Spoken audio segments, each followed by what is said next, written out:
How's it going, everyone? I just got back my steel rims from the older Chevette. I believe it was made before 1978, and here's the picture for you. And I just got the rims back from the place that does sandblasting. It's not actually sandblasting anymore. Over here, using sand has been outlawed for apparently quite a long time now. So this particular place, it's more an industrial place, not really for cars, and they use steel, powdered steel basically, or steel pellets as the sandblasting media. And to be honest, I think the rims look amazing. And then after this, I'm going to have to weld one of the rims that has a hole in it. But after this, I'm actually going to get the rims galvanized.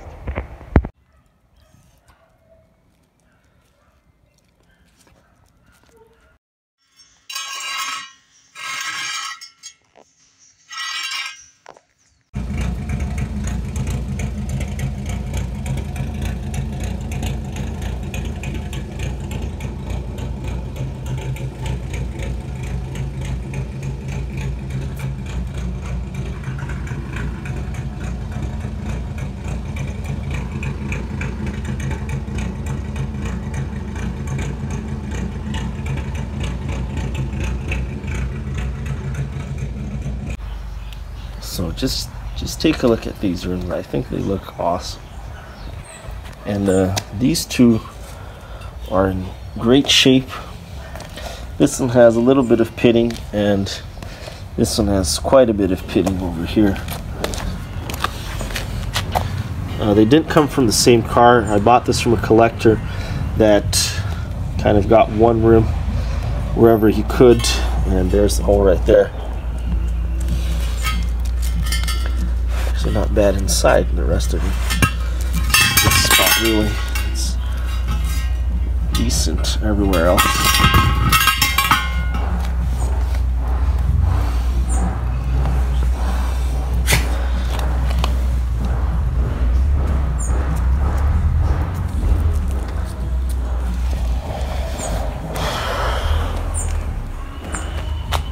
And while I was there, I decided to also get the trunk sandblasted.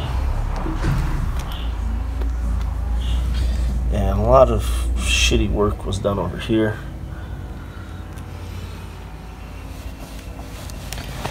And one thing I'm absolutely loving about Brazil is how everything is a lot more accessible, a lot more common. There's tons of, I looked at like 10 different sandblasting places, and the prices, you guys are gonna love the prices. I paid 30 reals to get for each one of these rims sandblasted. That's $6 US. It's actually a little under $6 US for each of these rims to get sandblasted. So I don't think it can get much cheaper than that. For some reason, the hood or the trunk door cost a little bit more, 120 reals. That would be about, let's see, that's actually like $22 US. 22, 24. One thing I did notice that this here, as you can see, is not original. You can see that they installed this here. It actually used to originally open from here. You can see the hole here, or what would be the patch for the hole.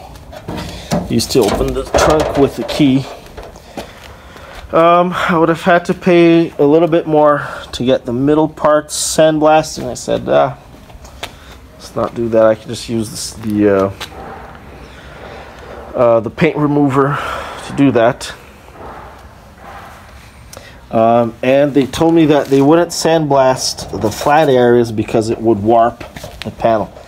So the sandblasting at this place is very heavy duty. The pipe, like the hose that they use for the sandblaster, it's like, I think it's like 2.5 inches diameter. So it's actually really heavy duty, and the finish on here especially, it's actually quite rough. Takes a little bit more paint, but I actually prefer it this way because it's the paint will adhere to it a lot better. The rougher it is, the better the paint adheres. Paint does not adhere to smooth surfaces. So the next step after this is actually quite unique, I guess, which is once I weld the hole on that rim that has the hole on it, I'm actually going to get all these rims galvanized. And by galvanized, I mean hot dipped galvanized, the extra strong stuff. And as you probably know if you've been on my channel for a while, that I always like to make things a lot more heavy duty, and I always wanted my legacy, my logo's legacy, my name, to stand for durability and invincibility. So I think the galvanizing is a really good option, and we'll see how that goes on the next on the next video.